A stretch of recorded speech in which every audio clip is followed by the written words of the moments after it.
There's something very manipulative about Black people weaponizing our ancestors' fight for freedom to basically guilt trip their descendants into frontline activism, especially those of you doing this from the safety of your homes and the safety of other countries, because you're not on the front lines. You're not at a protest. You're not putting yourself at risk. So to shame Black people for practicing the same self-preservation that other communities practice is wrong. And to my mutuals specifically who do this, those of you trying to weaponize the murders of Breonna Taylor and Botham Jean in order to push an agenda, that is asinine. It's tacky, and you're disrespecting those people's memories. Basically what they're saying, y'all, is that they're poking holes in the whole argument that it isn't safe to go out there. Well, it's not safe in your home either because they were killed in their homes. How dare you guys use their memory in that way?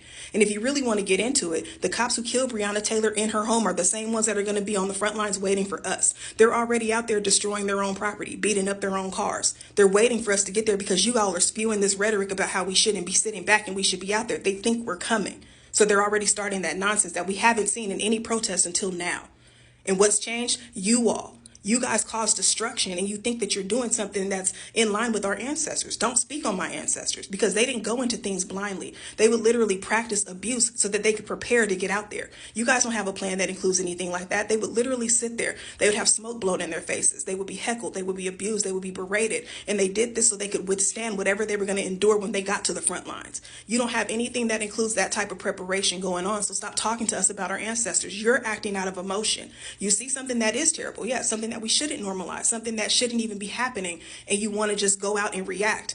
Well, you go do that, but don't try to push everybody else to their early demise because you feel emotional about this. We knew that this was going to happen. We've had ample time to come up with a plan, but solidarity is an issue because a racial divide is an issue. And until we start talking about that, we can't talk about solidarity because every community is plagued with anti-Blackness, plagued with racism, plagued with colorism. We can't get on the same page. We're not supposed to just emulate our ancestors, y'all, and just jump out there because they've always fought for everybody. We're supposed to learn from them too.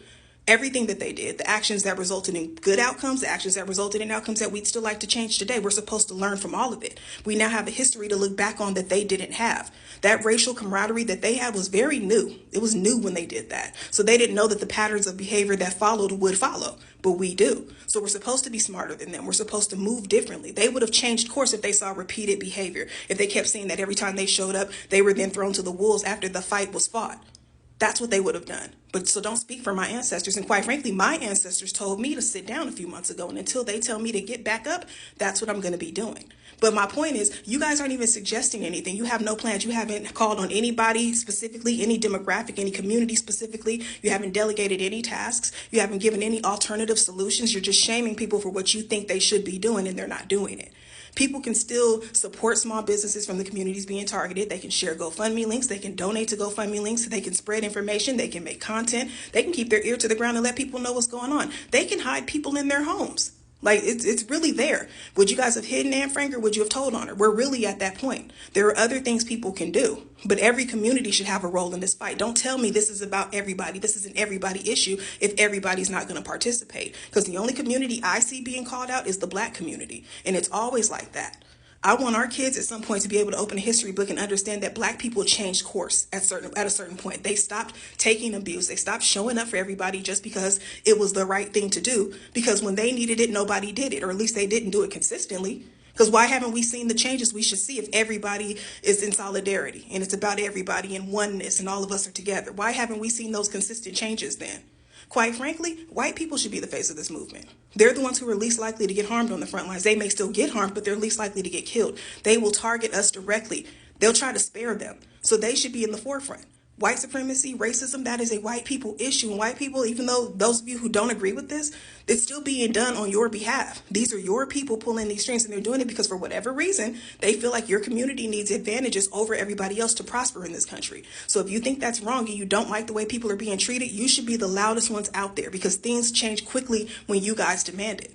That's what should be happening. The people who are being targeted, the people who are likely to be targeted should not be on the front lines. You guys have no organization behind this because you don't actually give a fuck. You're acting out of emotion. And a lot of y'all are making content because you're getting numbers off of it. Because I see your comments. I see your content, especially my mutuals. I look at your comments and you guys like the validation you get from other communities who come in and give you accolades because I see y'all liking and loving that shit.